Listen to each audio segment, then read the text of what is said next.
The Missouri Tigers are set to face off against the Mississippi State Bulldogs in the second round of the SEC tournament on Thursday night. Joey Van Zummeren, joined by Michael Stamps, as always, here on the All Things Mizzou podcast presented by Missouri Tigers on SI. Wanted to do a quick episode tonight to preview this game against the Bulldogs and overall this postseason for Missouri as they enter it off of a 3-game losing streak for the regular season, losing 3 of the last 4, only game breaking that up being a win over South Carolina. So really needing to turn things around to meet the potential that they showed earlier on this season. Michael, big question for you to start it off. Do you think Missouri can get back to that form and reach that potential that they showed early on? Well, one, it's nice to be back. We haven't done one of these in quite a long time, so that's always nice. Um, that's a that's a that's a fastball to start this off. I think they can.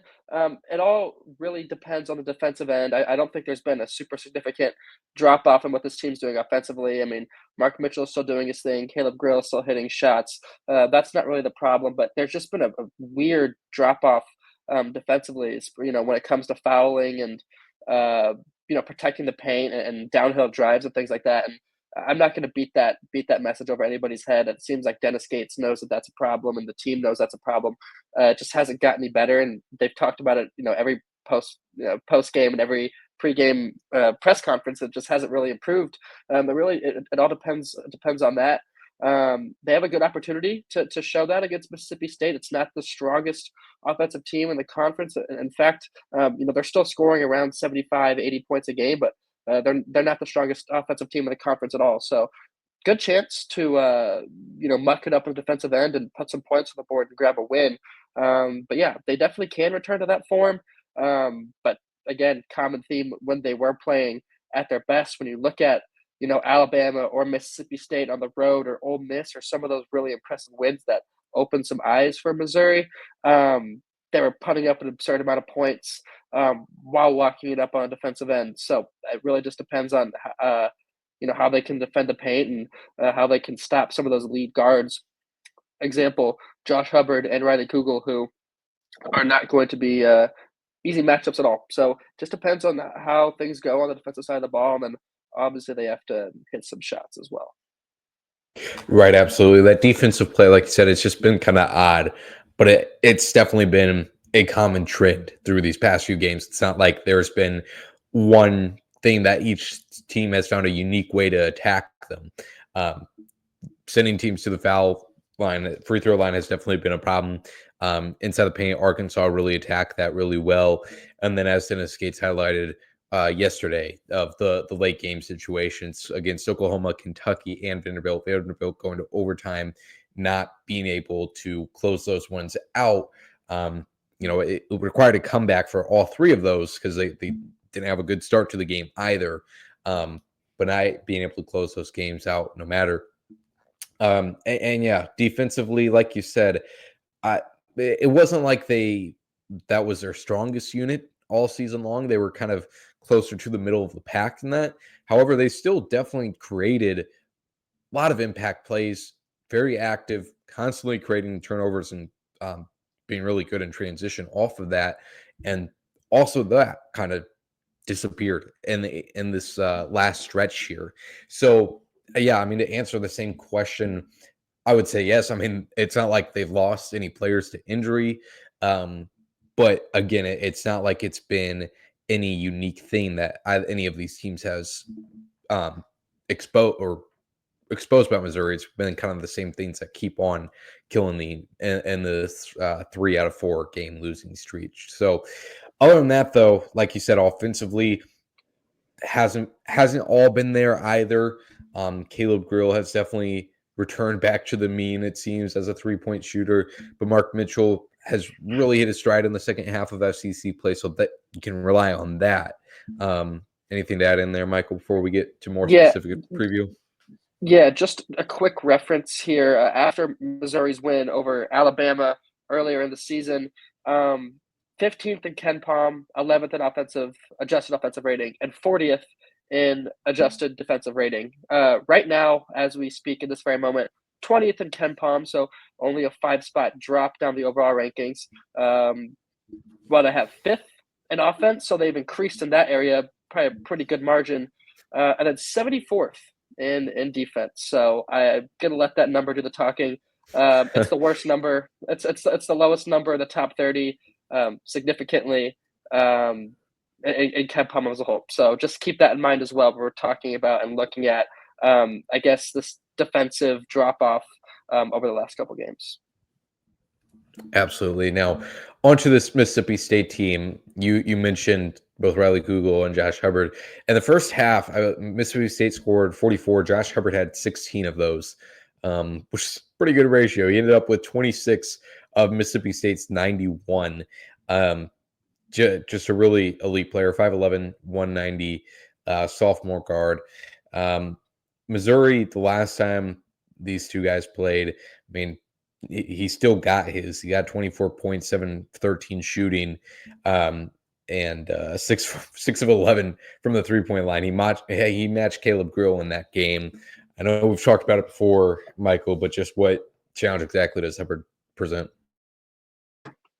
Well, one thing I loved while I was listening to the broadcast, the SEC Network or the ESPN broadcast earlier this evening when they were talking about Hubbard, is obviously he's a shorter guard. He's 5'11", 6 feet tall, but how explosive he is, whether he's attacking the rim or getting into his jump shot, and like the height he creates on his jump shot from a nerd basketball standpoint is so fascinating, because he really gets a lot of space and air on it, which helps when he's being defended by basically anybody who's bigger than him, which is just about anybody on the court. So just a super shifty and explosive guard that just scores at will. You mentioned 6 for 11 against Missouri earlier in the year. He was 6 of 12 from the 3-point line against LSU, and obviously that's not the best defensive team on the planet, but he's just a pure shot maker, and one of those things where he's going to get his basically every single time he touches the court, and how you shut down everybody else is really what's going to determine the game. I mean, he's a good playmaker. He's a decent defender. Obviously, the size minimizes that a little bit, but really he's just a pure scorer at heart, and he's going to do it every single game. Like we said, 26 points. He went 9 for 19 from the field. Only 2 free throw attempts, which is pretty impressive. He's pretty good at getting to the foul line normally, but he could do it. He's the definition of a three-level scorer. He can do it in so many different ways. Whether he's getting to the rim, he's creative there. He can do his mid-range stuff, and obviously, I think we all know he can hit the outside shot. So I don't know if there's really any stopping him. I mean, Ant Robinson is a guy you probably trust to guard Josh Hubbard. Again, he's going to score his 15 to 20 points, maybe more, at the very minimum. How you stop everybody else on the team is really, like I said, going to determine defensively how the game goes. Now talking about that last game where Missouri took them on February 1st, I feel like the game against Mississippi State, now that the regular season is over for Missouri, I feel like that was one of the strongest performances for them, all things considered. Again, a 27-point victory, only holding Mississippi State to 6-1. I mean, you mentioned they're not the strongest offensive team, but still really Missouri's defense with a really strong performance that one, held them 36.4% from the field. And this is a game where I felt like that that really active defense was on display, forced 11 turnovers from Mississippi State. And I mean, 45-31 lead out of the half. They had a really strong last few minutes of that first half that kind of sealed it for them, it felt like. And again, we're really on fire and shooting this one. 6 for 11 for Caleb Grill again, from 3 for 7 for Jacob Cruz as well. So, I mean, the main star of this game, though, defense was the Missouri defense. I mean, we talked about kind of what's not been working for them in this one, but Michael, was there anything that stuck out to you about how Missouri played this game besides that? Yeah, I mean, part of it was I think with Mississippi State, back in February, was getting their shots they would normally make. Some of those just weren't going in. It was a kind of an off shooting night in general, but yeah, the turnovers, you force 11. Now you commit 11 turnovers, so it kind of cancels out, but still that plays into what Missouri does well. Defensively, they want to turn you over and get out and run. And I don't remember the fast break points stats off the top of my head, but I do generally remember that was a thing they excelled at in that game. So that works, and that's obviously going to be key to success. I think generally it's nice to know that you have something to fall back on. You can look back at this game and say, this is what we did well and how we beat this team. Obviously, Mississippi State can do the same thing, what we need to do better.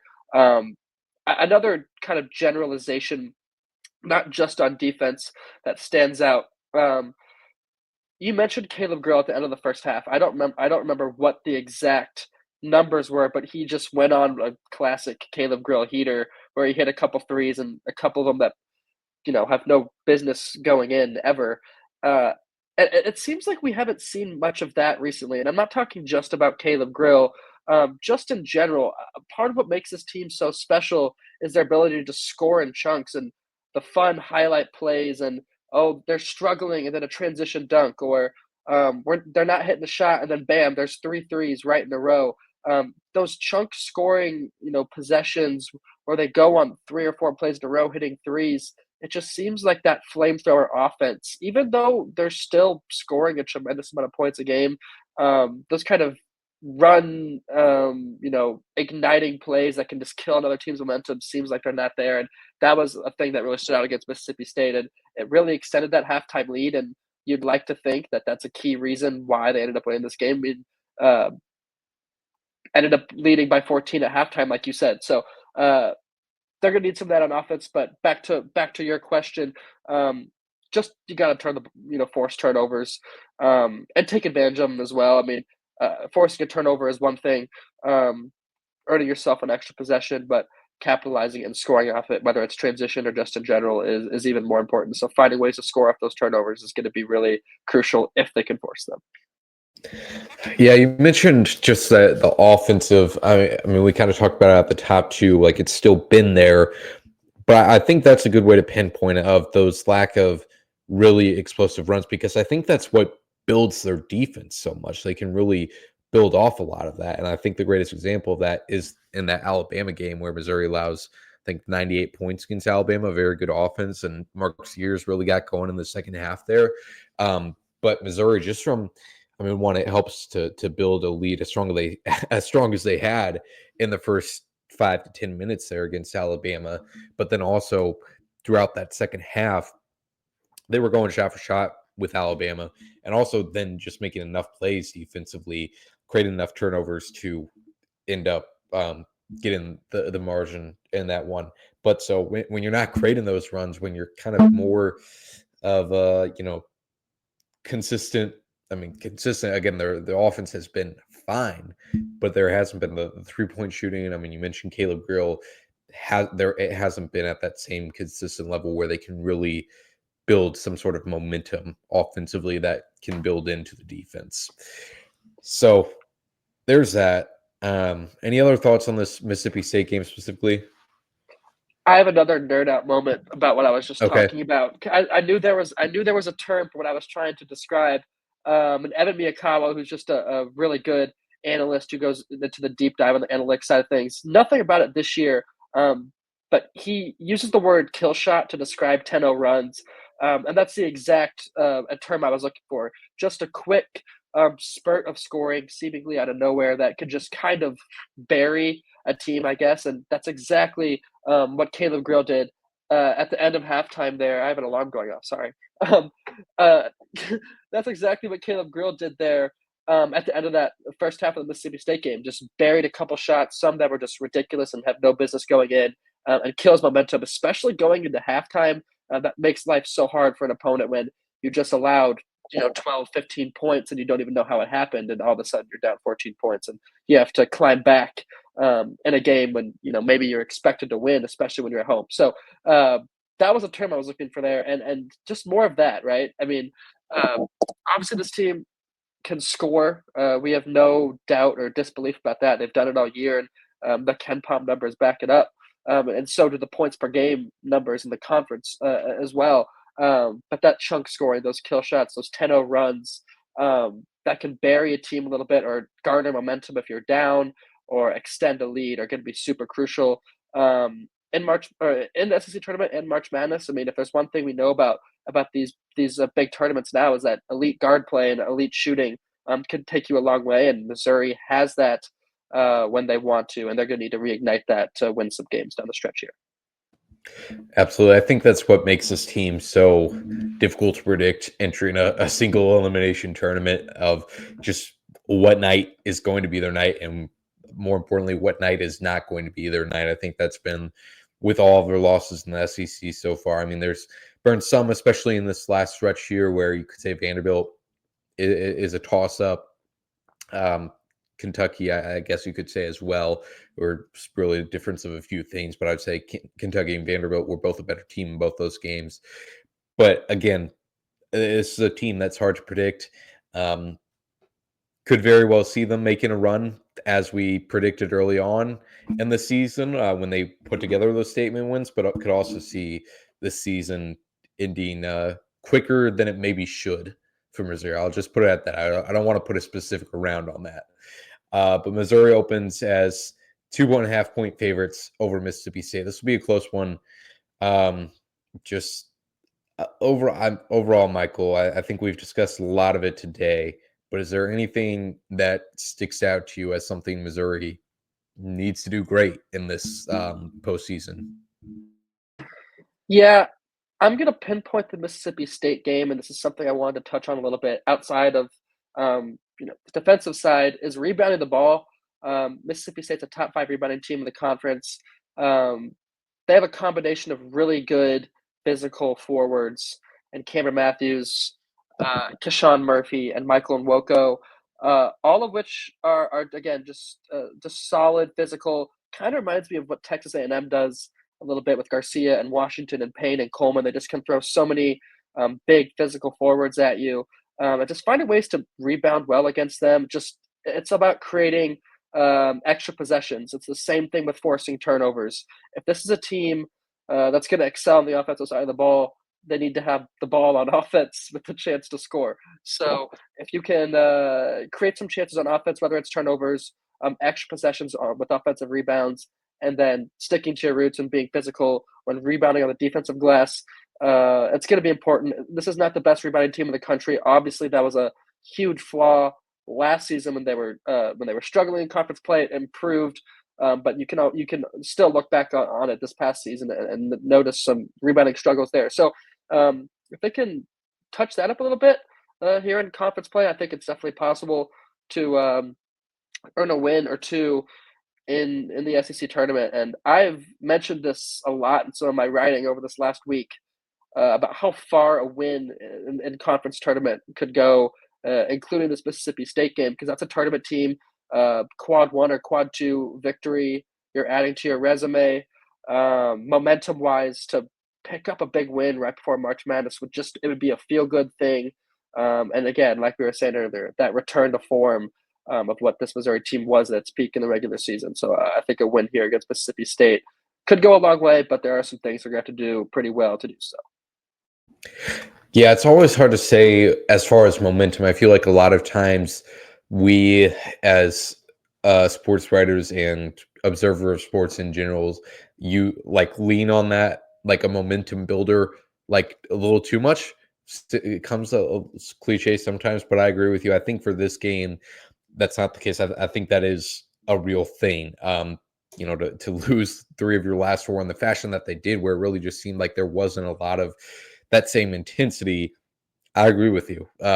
And I, Caleb Grill talked about it yesterday of getting that same intensity back. He even said the mentality. It was a little bit surprising to hear him like even admit there was not a drop off in mentality, but he said that's what was working for them earlier in the season. They need to get back to it of having that chip on their shoulder. And Dennis Gates talked about it after the Kentucky game of the expectations for them changing. They were, go into conference play or go into the regular season at least, predicted to finish 13th in the SEC.